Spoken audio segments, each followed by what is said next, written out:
আসি পরের খবরে। পালাবদলের পদ্মাপাড়ে লাগাতার অশান্তি। ফেব্রুয়ারিতে ভোটের আগে ফের অশান্তি বাংলাদেশে। ময়মনসিংহের ভালুকায় প্রচারের সময় সংঘর্ষ।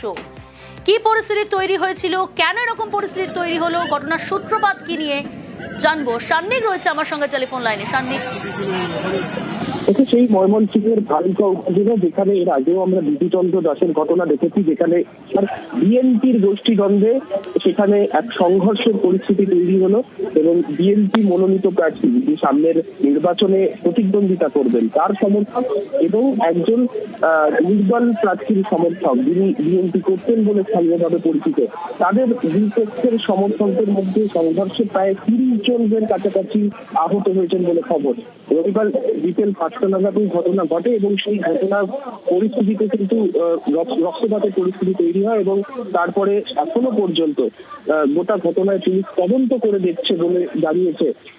এখনো পর্যন্ত যেটা সেখানকার স্থানীয় পুলিশ প্রশাসনের তরফে জানানো হচ্ছে যে সেই সময় আইন শৃঙ্খলা পরিস্থিতি মোকাবিলার চেষ্টা পুলিশ চালিয়েছিল, কিন্তু কাজে একেবারেই ব্যর্থ হয়েছে তা কিন্তু ছবি দেখলেই একেবারে স্পষ্ট। বেশ।